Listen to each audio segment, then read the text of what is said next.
നഗരസഭയുടെ അടിയന്തര കൌൺസിൽ യോഗം തടസ്സപ്പെടുത്തുന്ന രീതിയിൽ കോൺഗ്രസും ബിജെപിയും സംയുക്തമായി നടത്തിയ സമരം തികച്ചും ആഭാസകരമാണെന്ന് കുന്നംകുളം നഗരസഭാ ചെയർപേഴ്സൺ സൗമ്യ അനിലൻ പ്രസ്താവനയിൽ പറഞ്ഞു. സംസ്ഥാനത്തെ മുനിസിപ്പാലിറ്റികളിൽ വിജിലൻസ് നടത്തിയ ഓപ്പറേഷൻ പാർപ്പിടം പരിശോധനയുടെ ഭാഗമായി കുന്നംകുളം നഗരസഭാ സെക്രട്ടറിയുടെ വ്യക്തിപരമായ അക്കൌണ്ടിൽ 21.5 ലക്ഷം രൂപ കണ്ടെത്തി എന്ന ദൃശ്യമാധ്യമ വാർത്തകളുടെ ചുവട് പിടിച്ചാണ് പ്രതിപക്ഷം അനാവശ്യവുമായി സമരവുമായി രംഗത്തിറങ്ങിയിരിക്കുന്നത്. എന്നാൽ നിലവിൽ ഈ വിഷയവുമായി ബന്ധപ്പെട്ട് നഗരസഭയ്ക്ക് ഔദ്യോഗികമായോ രേഖാമൂലമോ യാതൊരുവിധ അറിയിപ്പും ലഭിച്ചിട്ടില്ലെന്ന് ചെയർപേഴ്സൺ വ്യക്തമാക്കി.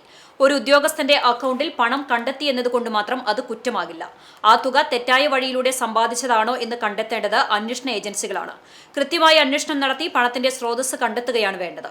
കേരളത്തിൽ ഇപ്പോൾ UDF ഗവൺമെന്റാണ് ഭരിക്കുന്നത്. ഒരു നഗരസഭാ സെക്രട്ടറി തെറ്റ് ചെയ്തിട്ടുണ്ടെങ്കിൽ അതിന്മേൽ കൃത്യമായ നടപടിയെടുക്കേണ്ടത് ഗവൺമെന്റാണ്.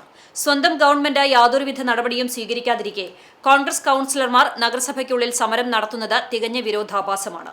സെക്രട്ടറിയെ വ്യക്തിഹത്യ നടത്താനും നഗരസഭയുടെ ഭരണത്തെ കരിവാരി തേക്കാനും ജനങ്ങളെ തെറ്റിദ്ധരിപ്പിക്കാനും നടത്തുന്ന ഇത്തരം തരംതാണ സമരങ്ങളെ ജനങ്ങൾ പൂർണ്ണമായും തള്ളിക്കളയുമെന്നും ചെയർപേഴ്സൺ സൗമ്യ അനിലൻ കൂട്ടിച്ചേർത്തു.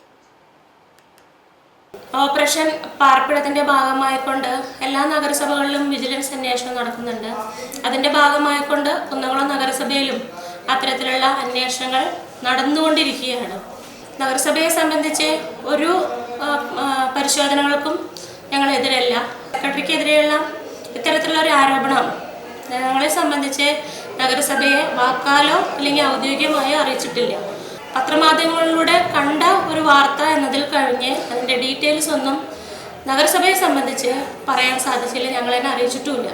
ഉറപ്പില്ലാത്തൊരു കാര്യത്തിൻ്റെ മുകളിൽ എങ്ങനെയാണ് സെക്രട്ടറിക്കെതിരെ നമ്മൾ നടപടിയെടുക്കുക? പത്രം അത് കൃത്യമായി എല്ലാ കൗൺസിലേഴ്സിനെയും ബോധ്യപ്പെടുത്തിയിട്ടുള്ളതാണ്.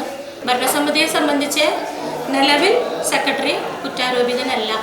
അങ്ങനെയല്ലാത്ത സാഹചര്യത്തിൽ അദ്ദേഹത്തെ കൗൺസിലിൽ നിന്ന് മാറ്റി നിർത്തുക എന്നുള്ളത് ശരിയായ നടപടിയല്ല എന്നാണ് ചെയർപേഴ്സൺ എന്ന രീതിയിൽ ഭരണസമിതിക്ക് വേണ്ടി എനിക്ക് അറിയിക്കാറുള്ളത്.